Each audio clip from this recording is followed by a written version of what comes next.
আমাদের বাংলাদেশে একটা দল আল্লাহ আকবার পছন্দ করেনি, কারণ এই দলটা শয়তানি দল। জোরে কোন কি দল? যেই দলের মধ্যে আল্লাহ আকবার নাই, এটা কি দল?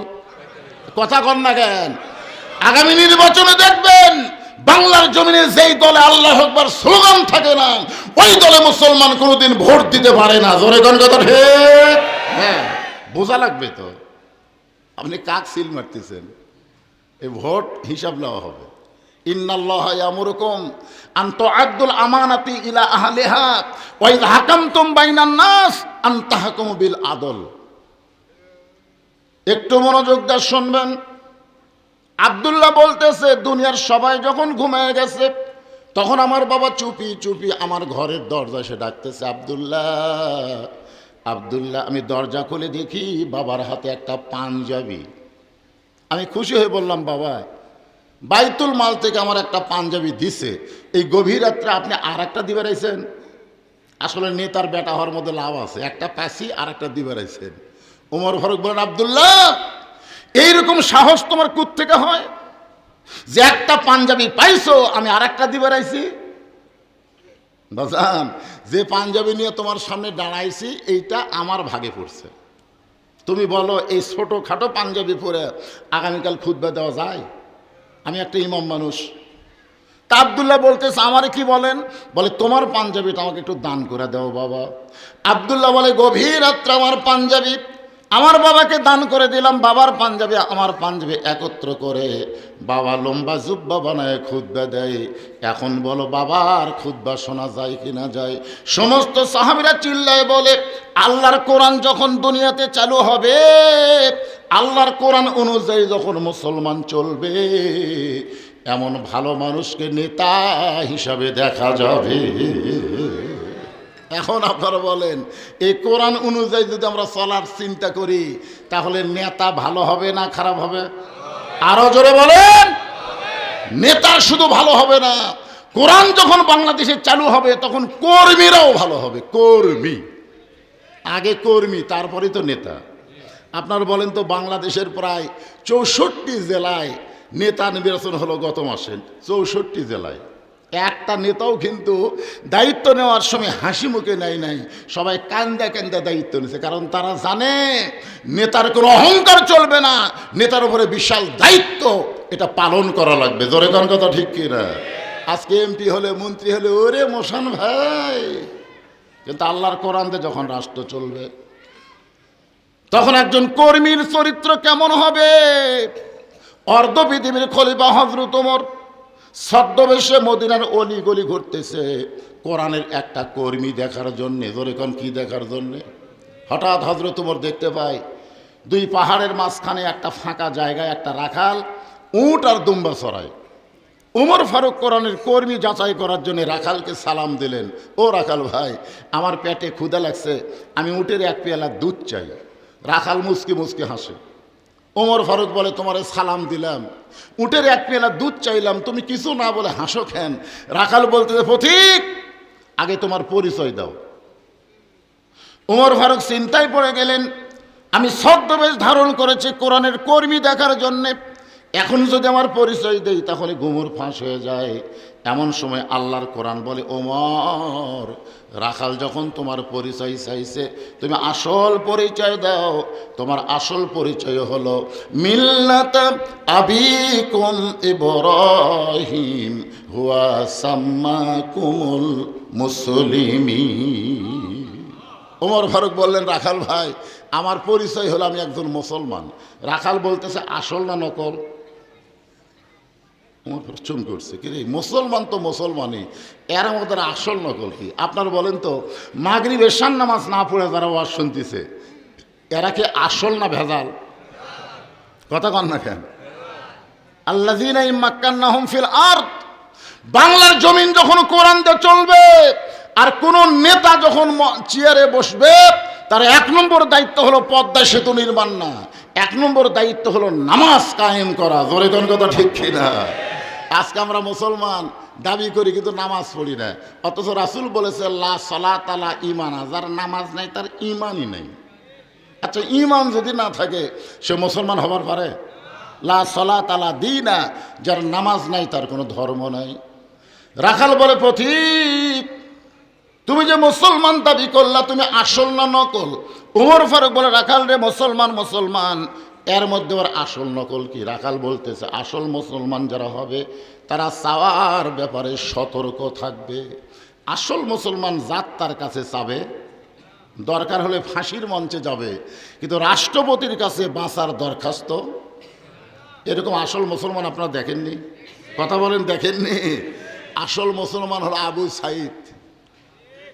হ্যাঁ, আসলে দেখেন, রাজশাহী আর রংপুর বিভাগে এখন পর্যন্ত একটাও উপদেষ্টা নাই। আচ্ছা, এই শালা ডক্টর ইউনূসের মাথার মধ্যে কি পাগলা ঢুকছে নাকি আল্লাহ ভালো জানে। সর্বপ্রথম এই 24 সালের আন্দোলনে যিনি জীবন দিয়েছেন তার নাম কি? কথা বলেন, তার নাম কি? আবু সাইদ। ওর জীবন দেওয়া দেখেই তো অনেক ছাত্র জনতা জীবন দেওয়া শুরু করলো। কারণ বাতিলের সঙ্গে আপোষ করলে বাতিল উৎখাত করা যাবে না, বাতিলের বিরুদ্ধে জীবন দেওয়া লাগবে। জোরে কোন কথা ঠিক কি না? আমি চিন্তায় পড়ে গেলাম। আবু সাইদ কিন্তু ওই ভিডিওটা আবার ভাইরাল হয়ে গেছে। 2 হাত বাড়ায় বলতেছে, মার মার। আপনারা বলেন তো, প্রথম গুলি যখন করলো আবু সাইদ কি মাটিতে পড়ছে? তারপরে কিন্তু আবার গুলি করলো, তারপরে সামনে আসতেছে। তৃতীয় গুলি যখন করলো তখন একবার একটু হাত দিল, তারপর আবার যখন খাড়া হয়েছে, ইতিমধ্যে এক ভাই দৌড়ে এসে ওরা যখনই ধরছে তখনই হুড়মি খেয়ে পড়ছে। তার আগে কিন্তু পড়ে নাই। কি বুঝলেন? আমার এক চাচাতো ভাইয়ের ছেলে হয়েছে, আমার কয়, ভাইজান আপনি আলেম মানুষ, আমার ছেলেটার নাম কি রাখবো? আমি বললাম আবু সাইদ রাখেন। আমারই বলতেছে, আবু সাইদের কথা আমার মনেই নেই। বলে, সবসময় মনে রাখতে গেলে ছেলের নাম আবু সাইদ রাখো। ছেলেটার নাম রাখছে আবু সাইদ। রাখাল বলে, পথিক, তুমি যদি আসল মুসলমান হও তাহলে তুমি দুধ চাইলা কার কাছে? কারণ আসল মুসলমান যারা হবে তারা চাওয়ার ব্যাপারে সতর্ক থাকবে। আসল মুসলমান কোনোদিন বলবে না আমার দয়াল বাবার দরবারেতে কেউ ফিরে না। আপনাদের ওই এনায়েতপুর কেন্দ্রীয় শাহী মসজিদ নাই? এই কেন্দ্রীয় মসজিদে ওয়াজ করবার আমি এই গজল গেছিলাম। ওরে বাবা রে, ওটি পাশেই যে বাবার দরবার আছে, আমার আর খেয়াল নেই। কি আপনারা কি দয়াল বাবার লোক নাকি? যদি কেউ বলে আমার দয়ার আল্লাহর দরবারেতে কেউ ফিরে না খালি হাতে, আল্লাহ আল্লাহ, ঠিক নাই? দয়ার আল্লাহর দরবারেতে। আর যদি আল্লাহর জায়গায় বাবা ঢুকায়, জোরে বলেন, আল্লাহর জায়গায় বাবা ঢুকান কি তাওহীদ না শিরক? আল্লাহর ধন নবীরে দিয়া, আল্লাহ আছে গায়েব হইয়া, নবীর ধন খাজা নিয়া, শুয়া আছে আজমিরে, কেউ ফেরে না খালি হাতে, খাজা রে তোর দরবারে। কি বলা লাগবে? কেউ ফেরে না খালি হাতে, আল্লাহ তোমার দরবারে। জোরে কোন ঠিক কিনা? একটু মনোযোগ দিয়ে শুনবেন। রাখাল বলে, পথিক, তুমি যদি সত্যি মুসলমান হও তাহলে তুমি দুধ চাইছো কার কাছে? সঙ্গে সঙ্গে হযরত ওমর চমকে বলতেছে, ভাই চাওয়ার ব্যাপার আমার ভুল হয়ে গেছে। ওমরের চোখ দিয়ে পানি আসতেছে, আল্লাহ তোমার বান্দা যখন কোরআন অনুযায়ী চলবে, ওমর যদি ভুল করে সেই ভুলটাও ধরবার, কথা কয় না, ধরবার পারবে। চোখ দিয়ে দর দর করে পানি আসতেছে। আল্লাহ তোমার কোরআন যখন দুনিয়াতে চালু থাকবে, ওমর যদি ভুল করে, একটা রাখাল পর্যন্ত সেই ভুলটা ধরবার পারবে। ওমর ফারুক বলে, রাখাল ভাই চাওয়ার ব্যাপারে আমি ভুল করেছি। রাখাল বলে, ভুলটা যখন স্বীকার করলা তাহলে তৌবা করো। জোরে কন, কি করো? আপনারা বলেন তো, তৌবা করার সুযোগ আছে না নাই? আল্লাহ কিন্তু শয়তানকেও তৌবা করার সুযোগ দিয়েছিল। শয়তান একদিন রাস্তার পাশে বসে থাকে, কান দিচ্ছে। মুসা আলাইহিস সালাম বলে, শয়তান কান্দিস কেন? শয়তান বলতেছে, আর শয়তানে ভাল লাগতেছে না, আমি একটু ভালো হবার চাই। আপনি একটু আল্লাহর কাছে গিয়ে বলবেন তো, আল্লাহ কি আমাকে মাফ করবে?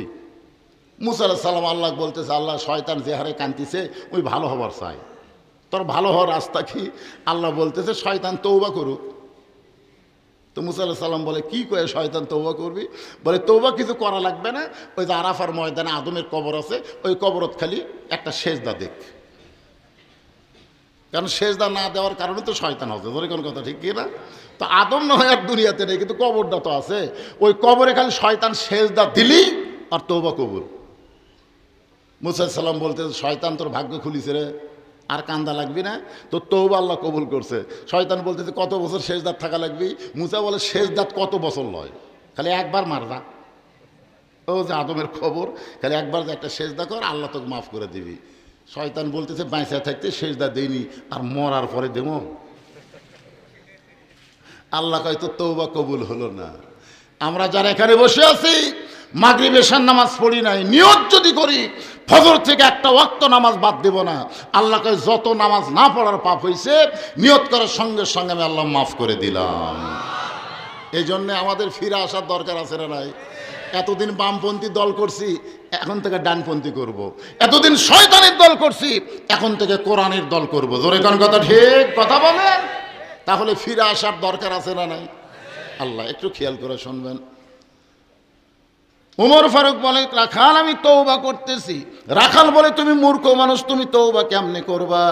আমি তওবা করাই, তুমি আমার সঙ্গে তওবা পড়ো। উমর ফারুক চুম করে বলতেছে, রাখাল আমি যে মূর্খ এ কথা তোমার কে কইছে? রাখাল বলতেছে, চাওয়ার ব্যাপারে যে সতর্ক হয় না, এই দুনিয়ার সবচাইতে বড় মূর্খ। উমর ফারুক বলে, রাখাল ভাই তাহলে তুমি আমাকে তওবা পড়াও। এবার রাখাল হযরত উমরকে তওবা পড়াচ্ছেন, আমার সঙ্গে সকলে পড়েন আস্তাগফিরুল্লাহ। তওবা পড়লে কোনো সমস্যা আছে? আস্তাগফিরুল্লাহ রব্বি মিন কুল্লি জামবি ওয়া তুবু ইলাইহি। উমর ফারুক তওবা করার পরে বলতেছে, ও রাখাল ভাই, আল্লাহর রাস্তে উটের এক পেয়ালা দুধ দাও, যেই দুধটা পান করে আমি ক্ষুধা তৃষ্ণা নিবারণ করতে চাই। রাখাল মুচকি মুচকি হাসে। ওমর ফারুক বলে, কে রে রাখাল, আমি তওবা করলাম, উটের এক পেলা আল্লাহর রাস্তে দুধ চাইলাম, তারপরে হাসো কেন? রাখাল বলতেছে, লিমা তাকুলু মা লা তাফালুন। তওবা করার পরে তুমি আবার মুনাফিক হয়ে গেলে। ওমর ফারুককে যেই বলছে তওবা করার পরে কি হলে, কথা কয় না, কি হলে? যদি কাফের বলতো তাও মানা যাইতো, কারণ কাফের থাকবে জাহান্নামের উপরে আর মুনাফিক থাকবে জাহান্নামের নিচে। সাহাবীরা বললেন, হুজুর মুনাফিকের খাদ্য কি হবে? আল্লাহ রাসূল বললেন, কাফেররা যে জাহান্নামের উপর থেকে পেশাব পায়খানা করবে ওটাই মুনাফিকের খাদ্য হবে। সাহাবীরা বললেন, হুজুর এই মুনাফিক কোন দল থেকে আসবে? এত জঘন্য দল মুনাফিক। আল্লাহ রাসূল বললেন, মুনাফিকের আবাদ হবে মুসলমানের ভিতরে, আর গোটা পৃথিবীর যত রাষ্ট্র আছে সবচাইতে বেশি মুনাফিক হলো বাংলাদেশে। জোরে কর কথা ঠিক কথা কন না কেন? আমাদের বাংলাদেশে মুনাফিক কম না বেশি? হায় হায় রে, একটু মনোযোগ দিয়ে শুনবেন। উমর ফারুক চেহারা রক্তের মতন লাল করে বলে, রাখাল আমার মধ্যে মুনাফিকের কি দেখলা? রাখাল বলতেছে, পথিক এত রাগ করো না, তোমার মুখের সাথে অন্তরের মিল নাই। তুমি সত্যি করে বলো তো, আমি ওটের মালিক। আমি যদি ওটের মালিক হইতাম তুমি আমাকে রাখাল কইলা কেন? আর যখন রাখাল বলেছো তখন তোমার মন বলতেছে আমি ওটের মালিক না। আর মালিক বাদ দা রাখালের কাছে কেউ যদি আল্লাহর হস্তেও চায়, রাখাল দিবার পারবে? মনে করেন আমার জীবনে এটা ঘটছিল, আপনার বাইকওয়ালা, আমি ওয়াজ করে কেবল টেস্ট থেকে নামছি, ইতিমধ্যে এক লোক দৌড়ে এসে হাতের মধ্যে চক 100 টাকা দিয়ে বলে, হুজুর দোয়া করেন। আমি টাকার দিকে টাকা লোভী হলো, পকেটে রেখে বললাম, ভাই কি দোয়া? বলে, আমার বইয়ের পেটে একটা বাচ্চা আইছে, হুজুর দোয়া করেন আল্লাহ যেন পুত্র দেয়। আমি খপ করে পকেট থেকে 200 টাকা বের করে দিলাম। হুজুর আমি তো দোয়া চাইছি, টাকা না। আমি বললাম, পাগলা তুই জানিস আমি পরপর 3টা মেয়ের বাপ, আমার দোয়া যদি বেটা চল হতো তখন আমার বইয়ের পেটে আল্লাহ একটা দিত। প্রত্যেকবার বাচ্চা আসার পর আমি দোয়া করেছি, আল্লাহ আমাকে একটা পুত্র দাও। আমার দোয়া আল্লাহ শোনেনি, একটা করে মেয়ে হচ্ছে। এ পর্যন্ত 3টা মেয়ের বাপ আমি হচ্ছে। এখন আমার দোয়া দিয়ে তোর বইয়ের পেটের বাচ্চা পুত্র হবে? তখন বলে, হুজুর তাহলে আপনি টাকা আপনি নেন, আমারটা আমাকে দেন। ওরে যে 100 টাকা দিলাম দৌড় মারতেছে। আমি কোথায় যাবি? বলে কাউসারের কাছে যাবো। মানে একই মাহফিলে কাউসার, আমি 2জন বক্তা, কাউসারের কাছে যাবো, আর বেটা চলে আসে। আমি বললাম, পাগলা তোরা আমি কি বুঝাইলাম? কোনো হুজুরের কাছে না, কোনো বাবার কাছে না, কোনো মাজারের কাছে না। পাওয়ার যদি চাও কেবলমাত্র কার কাছে? আরো জোরে বলেন। রাখাল বলে, পথিক সত্যি যদি উটের এক পেয়ালা দুধ চাও এখান থেকে 10 মাইল দূরে মালিকের বাড়ি। ওই মালিকের বাড়ির দরজাত গিয়ে বলো, মালিক তোমার রাখাল উট আর দুম্বা চড়াই, তুমি মালিক যদি হুকুম দাও রাখাল আল্লাহর হস্তে উটের 1 পেয়ালা দুধ দিবে। ওমর ফারুক বলে, রাখাল ভাই অতদূর কষ্ট করে মালিকের বাড়ি যাওয়ার দরকার নাই, বরং তোমাকে 2টা দিরহাম দিলাম, তুমি উটের 1 পেয়ালা দুধ দাও। রাখাল বলতেছে, পথিক তুমি হযরত উমরকে চিনো? কাকে বলতেছে? উমরকে বলতেছে। পথিক তুমি হযরত উমরকে চিনো? উমর আল্লাহর কোরআন দিয়ে রাষ্ট্র চালায়। উমরের গুপ্ত বাহিনী যদি দূর থেকে দেখবার পায় যে তুমি আমাকে 2 টাকা ঘুষ দিছো আর মালিক বাদ দিয়ে উটের 1 পেয়ালা দুধ দিলাম, তাহলে তোমাকেও ধরবে আমাকেও ধরবে। এই বয়সে কি তুমি ধরা পড়বার চাও? উমর ফারুক বলে, রাখাল ভাই তাহলে চলো পাহাড়ের গুহার মধ্যে যাই, তোমার গোপনে 2 টাকা দেব আর তুমি গোপনে উটের 1 পেয়ালা দুধ দিবে, তাহলে তুমিও ধরা পড়বো না আমিও ধরা পড়বো না, তোমার মালিকও জানতে পারবে না, উমরের গুপ্ত বাহিনীও দেখতে পারবে না। রাখাল চিল্লাই বলে, তুমি ভণ্ড, তুমি ভণ্ড, তুমি ভণ্ড। উমর ফারুক বলে, রাখাল আমার মধ্যে ভণ্ডামির কি দেখলাম? রাখাল বলে, পথিক উমরের গুপ্ত বাহিনী দেখতে পাবে না, আমার মালিক জানতে পারবে না, কিন্তু গোপনে দেওয়া নেওয়া করলে রাখালের আল্লাহ দেখতে পাবে।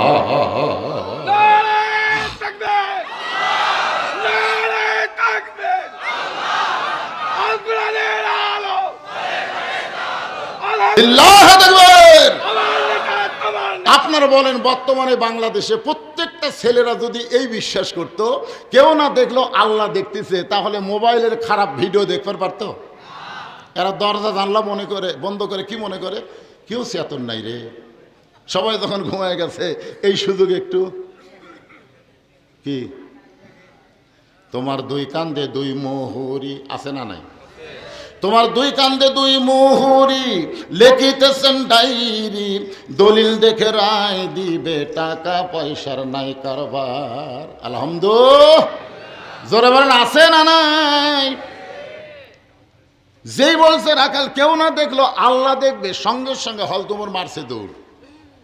1 দৌড়ে পাহাড়ের পাদদেশে গিয়া 2 রাকাত শুকর নামাজ পড়ে বলতেছে, আল্লাহ তোমার কোরআন এত সুন্দর, তোমার কোরআন যখন দুনিয়াতে চালু থাকে তখন কেউ না দেখলো কে দেখে? আপনারা বলেন তো, অতীত সময়ে একজন কয় সিল মারছে? কথা কয় না। গল্প করতেছে কখন? সকালবেলা, মানে রাতের বেলা ভোট হচ্ছে তো, সকালবেলা বলতেছে তুই কয়টা মারলি? ভাই আমি তো মোমবাতির আলো দিয়ে মারছি, 100টা মারছি। আরে পাগলা, আমি 2 মুড়ি শেষ করছি রে। কেউ দেখেনি? আরে দরজা জানলা বন্ধ করে মারছি, কে দেখবে? আপনারা বলেন তো কে দেখছে?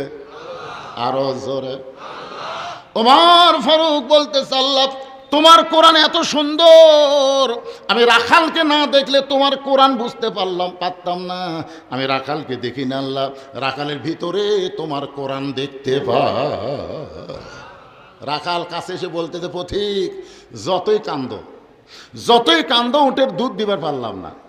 ওমর ফারুক বলে, রাখাল ভাই উটের দুধের কোনো দরকার নাই, বরং তোমার কাছে আমি জানতে চাই, তুমি না দেখা আল্লাহকে, মনোযোগ দিয়ে শুনবেন, না দেখা আল্লাহকে কলিজার মধ্যে জায়গা দিয়ে তুমি যে আল্লাহর কোরআন অনুযায়ী চলতেছো, এর বিনিময়ে তোমার চাহিদা কি? তোমার তো একটা চাহিদা আছে। আপনারা বলেন তো, আবু সাইদের চাহিদা কি? মুগ্ধর চাহিদা কি? আজকে যাদেরকে অন্যায়ভাবে ফাঁসি দেওয়া হলো, 50 বছর কোরআনের হক তাফসীর করে জেলখানায় বন্দী হলো, আপনারা বলেন তো তাদের চাহিদা কি?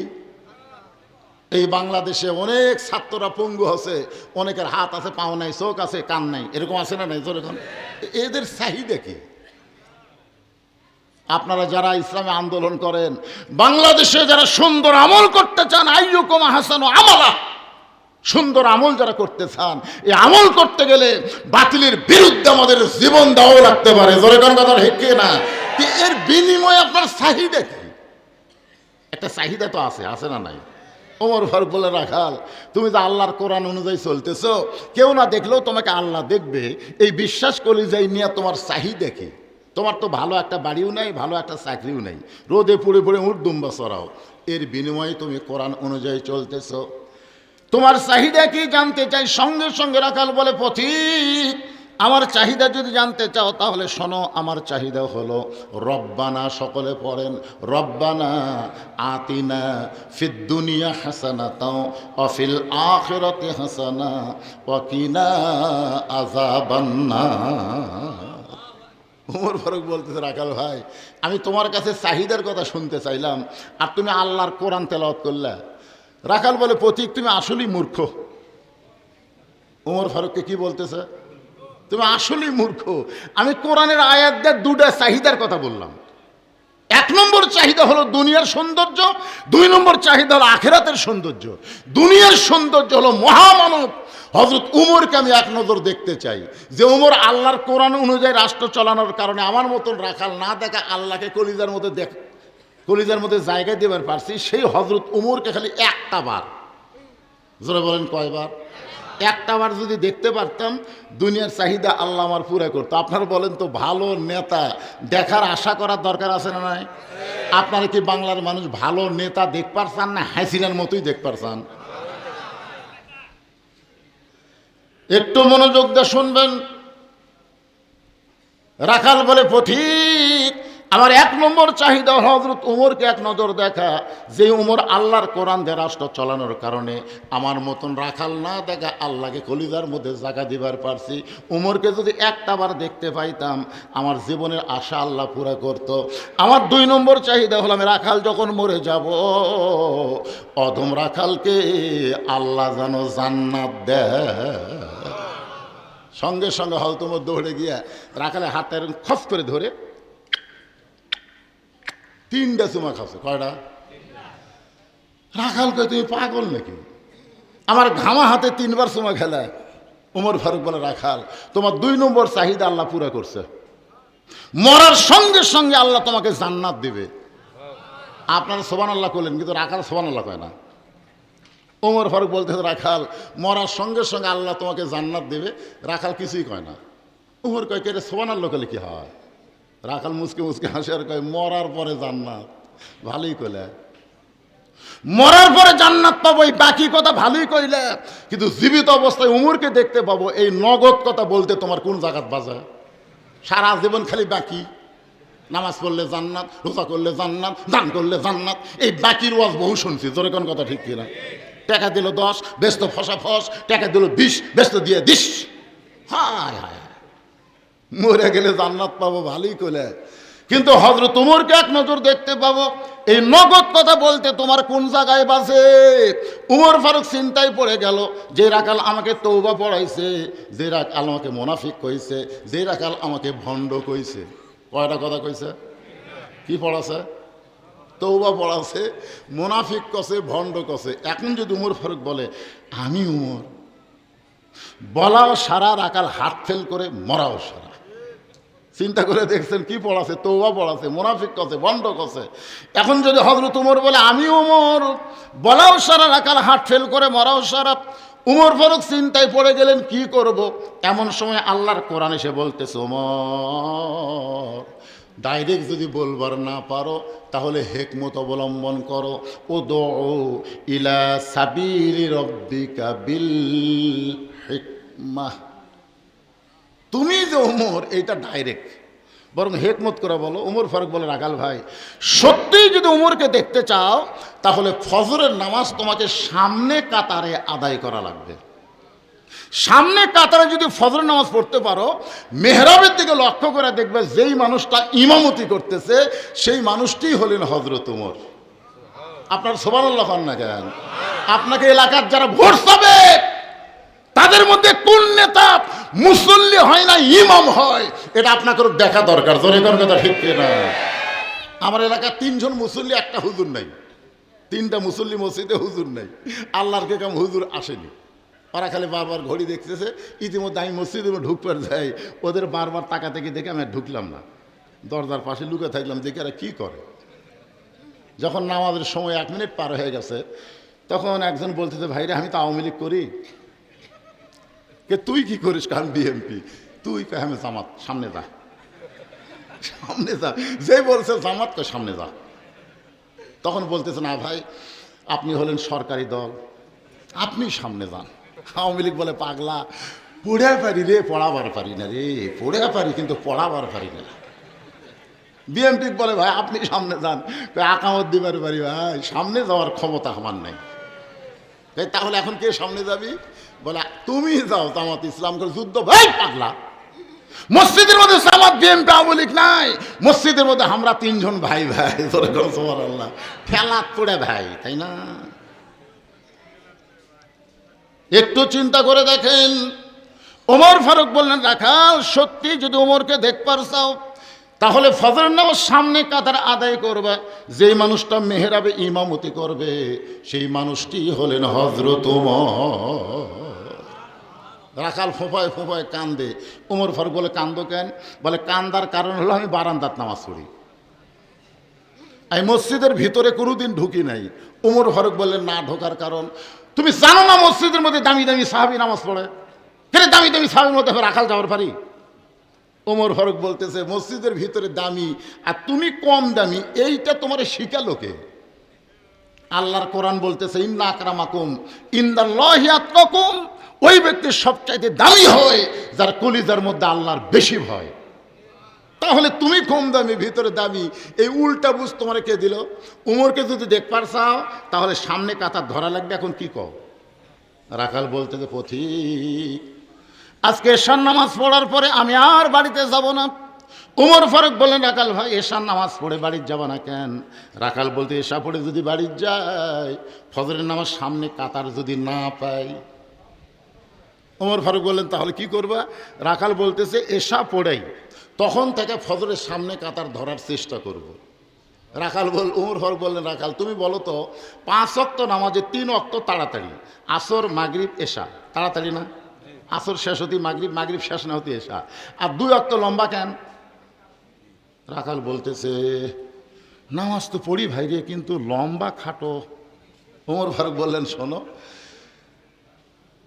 ফজর থেকে জোহর আল্লাহ লম্বা সময় দেওয়ার কারণ হলো এই লম্বা সময়ের মধ্যে তুমি খেতে খামারে কাজকাম করবা, উট দম্বা চড়াবা, ব্যবসা বাণিজ্য করবা, চাকরি বাকরি করবা, এইগুলা করতে গিয়ে তোমার জেহেরতে ক্ষয় হবে। এশা থেকে ফজর এই লম্বা সময়ে তুমি যদি ঘুমায় যাও ওই ক্ষয়টা আল্লাহ পুরা করে দিবে। এখন বলেন ঘুম পাড়ার কথা ইসলামে আছে না নাই? তাহলে তুমি যে এশা থেকে ফজর ধরবা, তোমার যদি চোখত ঘুম ধরে, রাখাল বলতে ঘুম যদি ধরি তাহলে মসজিদের মধ্যে কোনো এক জায়গায় ঘুমাইয়া যাব। যেই বলছে মসজিদের মধ্যে, উমর ফারুকের চেহারা রক্তের মতন লাল হয়ে গেছে। এই রাখালে মসজিদের মধ্যে ঘুম পাড়ার দলিল দে, তুই যে মসজিদের মধ্যে ঘুম পাড়বি তার একটা দলিল থাকা লাগবে না? জোরে কোন থাকা লাগবে কি লাগবে না? জোহরের নামাজ পড়ে সবাই চলে গেছে, ওরা 3 জন 4 ফ্যান দিয়ে গল্প করতেছে। ফ্যান চলতেছে কয়টা? গল্প করে কয়জন? 1-1 ঘন্টা হয়ে যায় গল্প ছাড়ে না। 2 কান্দে 2 ফেরেশতা বলতেছে আল্লাহ সবাই চলে গেল, এরা 3 জন তো 4 ফ্যান দিয়ে গল্প করতেছে, এরকে রেজাল্ট কি? আল্লাহ বলতেছে এই গল্প করার সময় মাথার উপর যে ফ্যান ঘুরিছে এই ফ্যানের কারেন্টের বিল এই 3 জন না দেওয়া পর্যন্ত এরা জান্নাতে যাওয়ার পারবি না, কারণ মসজিদের বাপের ঘর নাই যে ইচ্ছা মতো ফ্যান ঘুরাবি। জোরে কোন কথা ঠিক কি? কি মনে করতেছেন মসজিদ আপনি বাপের ঘর? ওরে বাবা রে, একটু মনোযোগ দিয়ে শুনবেন।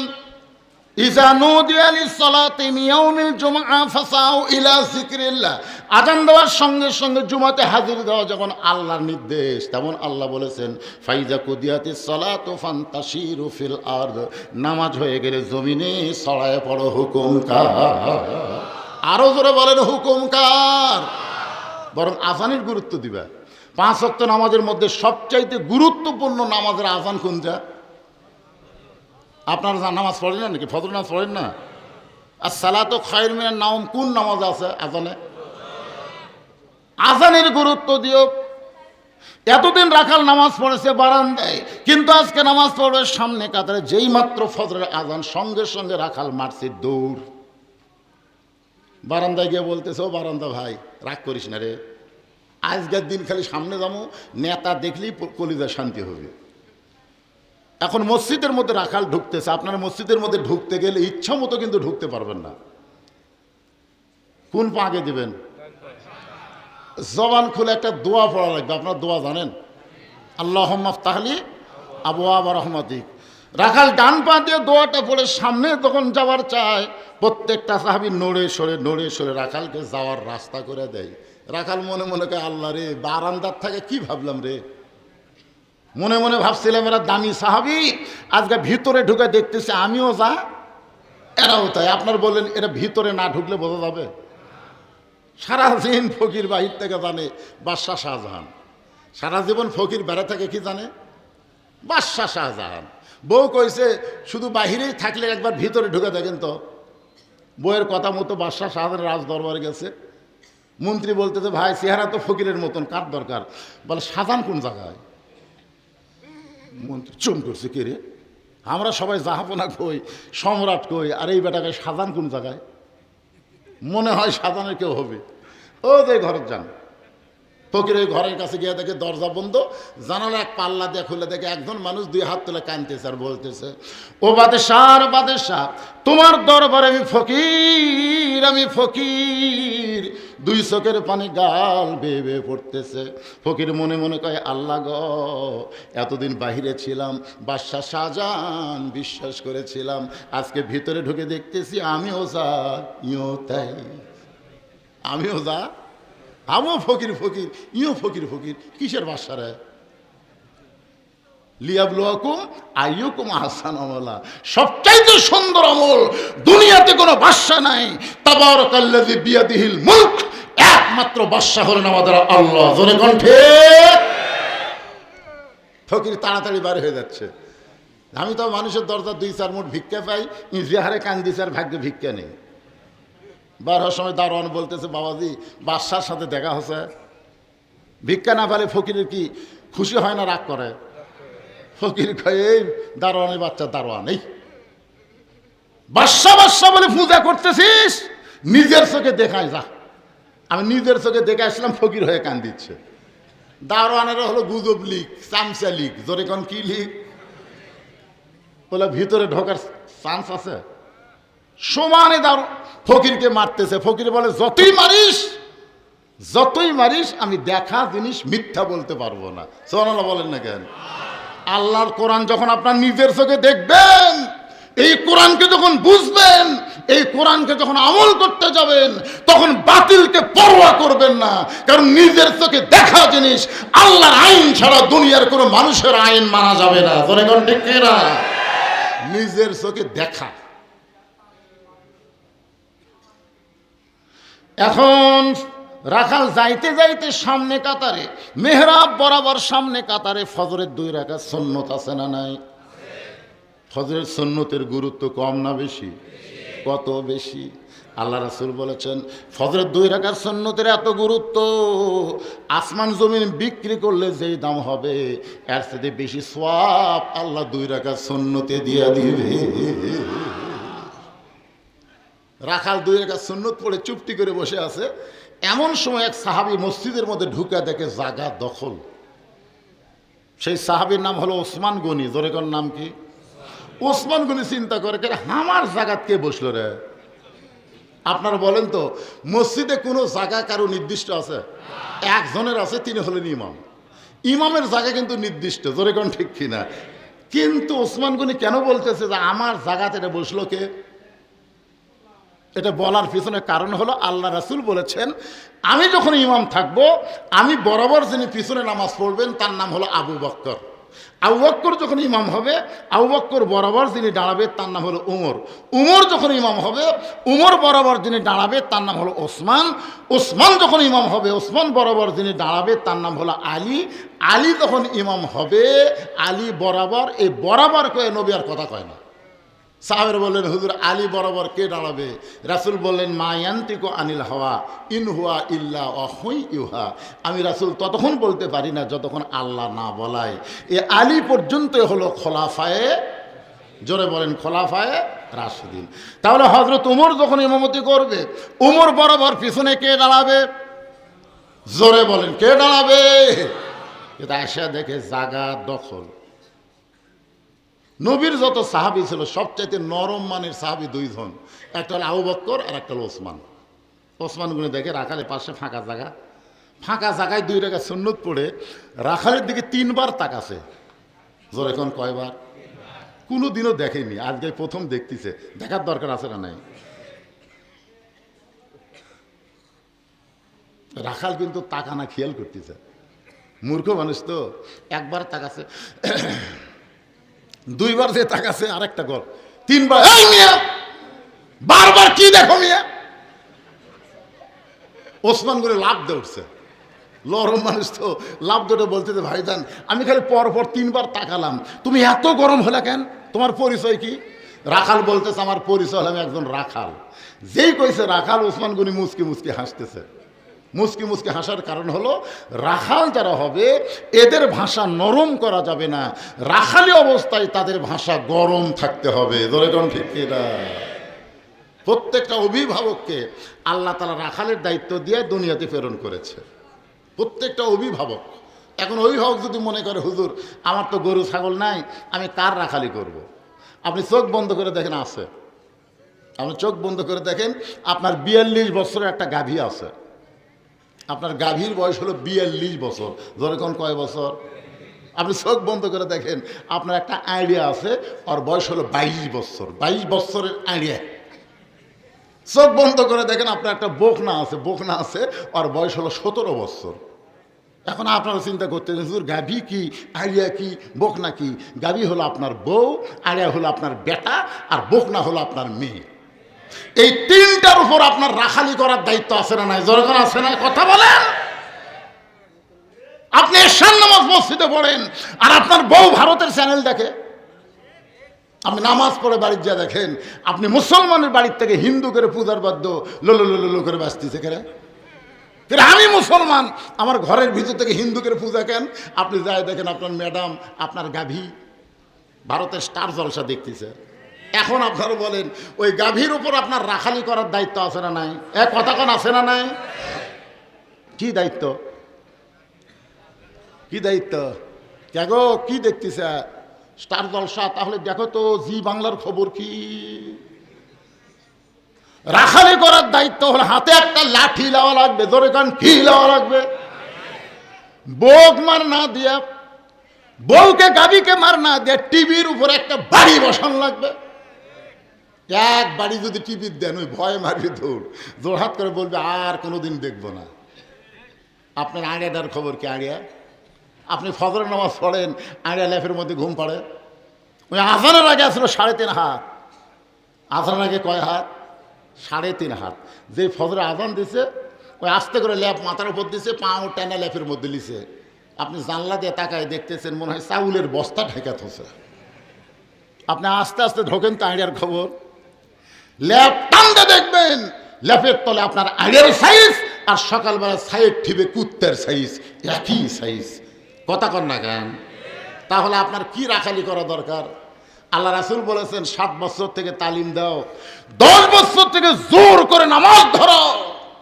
আপনার ছেলে 22 বছর এখন পর্যন্ত নামাজ পড়ে না, জান্নাতে যাবার চাইলে বাবা একলাই যাবে না, ওর আহল পরিবারকে জাহান্নাম থেকে বাঁচানো লাগবে। জোরে কোন কথা ঠিক কি না? তাহলে আপনার ছেলে নামাজ পড়ে না, আপনি বাবা নামাজ পড়েন, আপনি জান্নাতে যাবেন। আল্লাহ কোরআনে বলেছেন কু আনফুসাকুম ওয়া আহলিকুম নার, জাহান্নামের আগুন থেকে যদি বাঁচতে চাও তাহলে আহাল পরিবার নিয়ে বসা লাগবে। আপনি তাকায় দেখেন আপনার 17 বছরের একটা বকন, বকন মানে কি? আপনারা বকনা কন্যা, বকন মানে মেয়ে, মেয়ে 17 বছর মেয়ে, হাই হিল করে কিলকিল করে প্লাজো পায়জামা গোটা গোপালপুর ঘুরতেছে। কিরে নবী ঘরের মধ্যে ঢুকে দেখে 9 বছরের ফাতেমা, 9 বছরের ফাতেমা হাতের মধ্যে চুরি দিয়া মুসকি মুসকি হাসতেছে। আল্লাহ নবী আর ঘরের মধ্যে ঢুকলেন না। ফাতেমা চমকে গেল, সেই বাবা ঘরের মধ্যে ঢুকে আমাকে মা মা বলে আদর করে, আজকে সেই বাবা দরজা থেকে কেন ফেরত গেল? বারান্দায় গিয়ে দেখে নবীর চোখ দিয়ে দর দর করে পানি পড়তেছে। ফাতেমা বলে বাবা কি দুঃখ আপনার মনে, এমন করে আপনি কেন কাঁদতেছেন? রাসূল বলে ফাতেমা যে দুনিয়াতে সাজবে মা, আল্লাহ তার আখিরাতের সাজ কমায়া দিবে। সঙ্গে সঙ্গে ফাতেমা হাতের চুরি খুলে মাটির ফাইলা দেয়। নবী দৌড়ে গিয়ে চুরি 2টা করে জামার ফাতেমার পকেটের মধ্যে ঢুকাই। ফাতেমা বলে, বাবা যেই ছুরি হাতে দেওয়ার কারণে আপনি ঘরে ঢুকলেন না, সেই ছুরি ফাইলা দিলাম, আপনি কুড়ে কেন পকেটে ঢুকাইলেন? রাসূল বলে, ফাতেমা একদিন তোর নাকে নাক ফুল পরানো হবে, একদিন তোর কানে কানের দুল পরানো হবে, একদিন তোর গলাত মালা পরানো হবে। ফাতেমা বলে, বাবা কবে কবে কবে? আল্লাহ রাসূল বললেন, যেদিন তোমার বিবাহ হবে। ও ফাতেমা, মেয়েরা কেবলমাত্র একজন পুরুষের জন্য সাজতে পারবে মা, সেই পুরুষ হলো তার স্বামী। স্বামী ছাড়া অন্য কারোর জন্য মেয়েদের সাজা চলবে না। তাহলে আপনার মেয়ের বিয়ে হয়নি, এই পরিমণির মতন সাজে কেন? ফাতেমা, নবীর মেয়ে হয়েছিস বলে তুই জান্নাতে যাবি, আমি তোর বাবা আল্লাহর নবী, এই বলে তুই জান্নাতে যাবে, এটা কখনো মনে করিস না মা।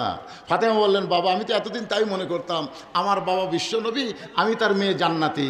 রাসূল বলেন, না, জান্নাতে যাবার গেলে জান্নাতের আমল করে জান্নাতে যেতে হবে।